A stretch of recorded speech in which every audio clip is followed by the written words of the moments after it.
So happy Sunday. And for reals, all the gents in the house, I just want to acknowledge you, Unity men and spiritual men with a practice. On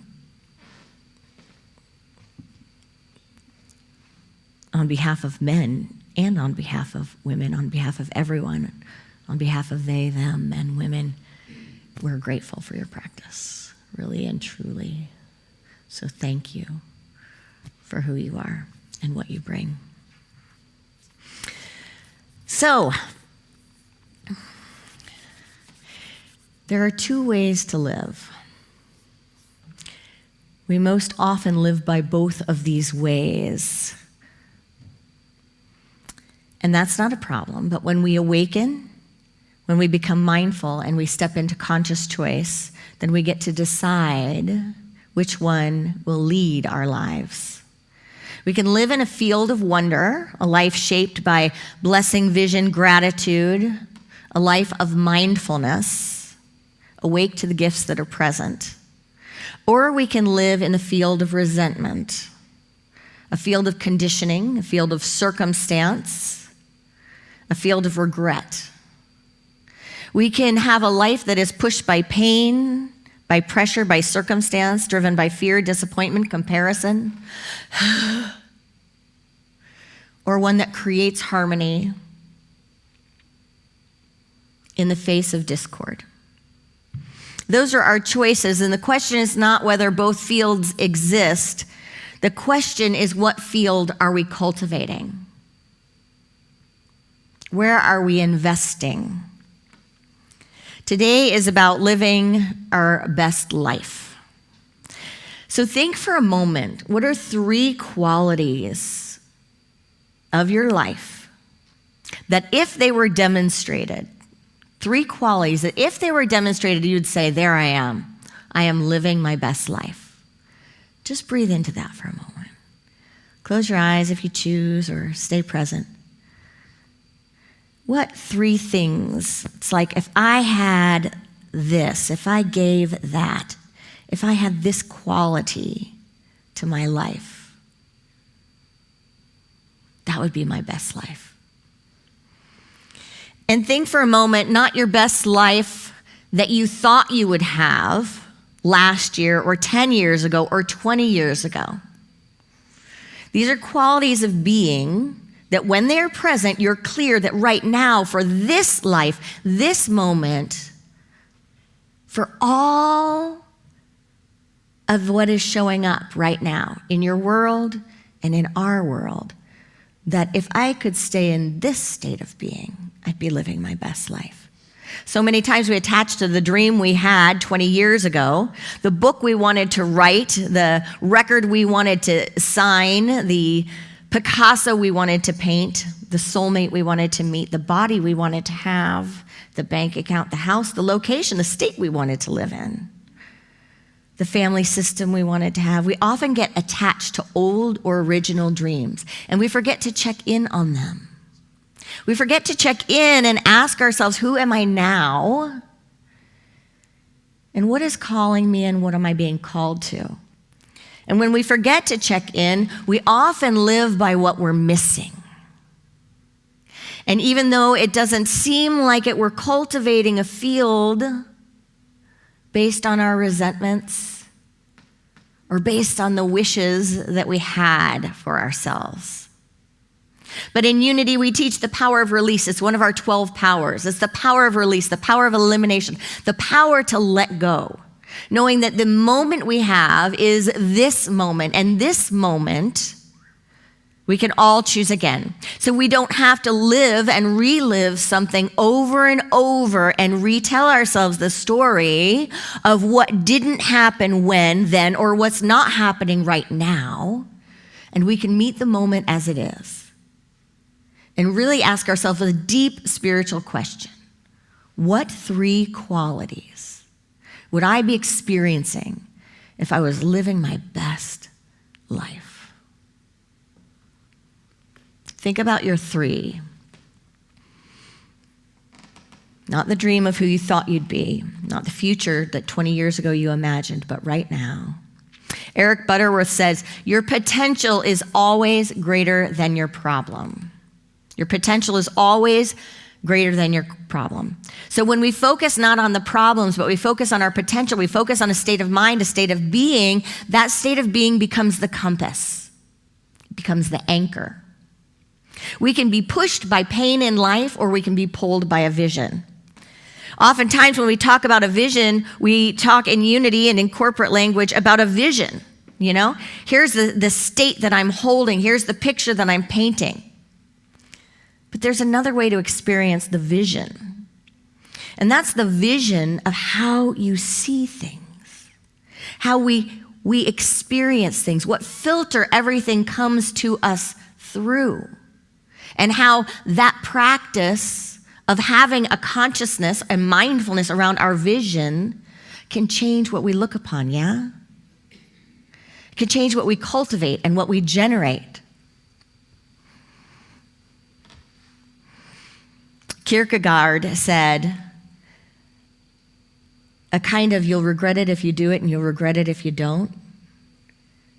He said, whatever you choose, you'll regret it. Because the problem isn't your choices. It's in romanticizing a life you haven't lived. I'll say that again. Because the problem isn't your choices, it's in romanticizing a life you haven't lived. He goes on to say, a person always finds an untraveled path alluring and mysterious. That's why the issue isn't making the right choice, it's choosing and deciding which regret you'll live with. So think about this idea of choosing what we chose. Can we give up once and for all trying to change the past with a current attachment and recognizing that we can live by these qualities, not by just praying them in, but by becoming them? So many people say, I want this or I want that, but what they really want is what underlies that. The freedom, maybe the freedom to make choices.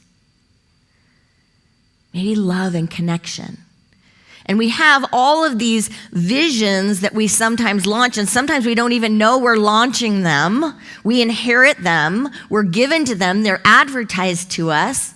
And we find ourselves feeling less than if life doesn't show up like that. But life doesn't follow those perfect patterns, does it? It doesn't. Life follows a divine pattern. And if we're willing to let go of the perfect pattern, we can embrace the divine pattern. And we can live in a field of wonder. But we take the mind and we focus on the qualities that are really important to us. And think for a moment if the qualities that came to you are things you would get or things that you would give. What three things came to you? Were they things that you would get or things that you would give? Either way, see the field around those qualities and recognize with me that it's not really about getting or giving something, it's about embodying it. Because something cannot come to me if it cannot come through me. So part of my co-creation in launching a vision, in living my best life, in embodying these qualities, is embodying these qualities. Can't have it if it doesn't come to me and through me and as me. Unity is based on a strong and a firm foundation of recognizing that we stand in our power to co-create, to generate, that we don't wait for it to happen to us and through us, to us, but through us. So we're part of that practice, part of that process, that we're here to bring it and we're here to become it. We can't just want it, and it's not even just giving it. Some of us are over givers. Some of us focus only on what we can get. But we all are called to focus on what we can become, what we can embody, what we can metabolize. So can I shift the vision? In Proverbs 29:18, it says, where there is no vision, the people perish. Where there is no vision, the people perish. That's big V vision, and it's also vision.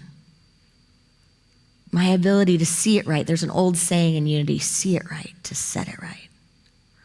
See it right to set it right. So often, we want to give or receive something, but we're not willing to become it.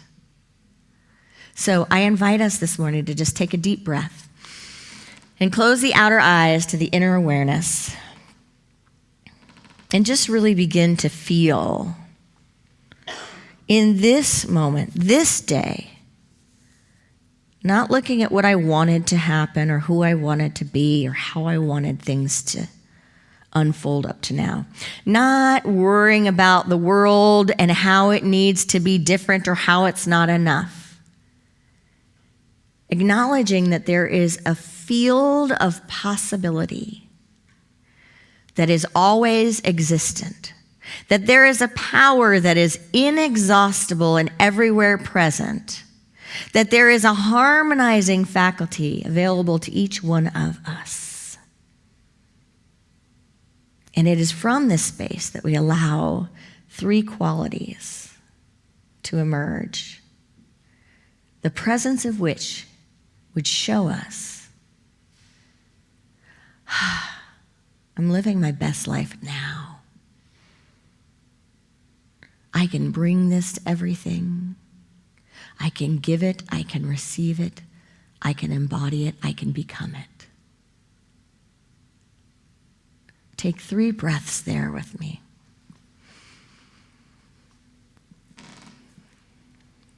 Now is the time to notice what's true, to own what matters to us, to welcome the life that is calling us. You know, it's halfway through the year now. Many of us were here for the white stone ceremony at the beginning of the year in January, and we set an intention. It's a check-in halfway through. It's the solstice.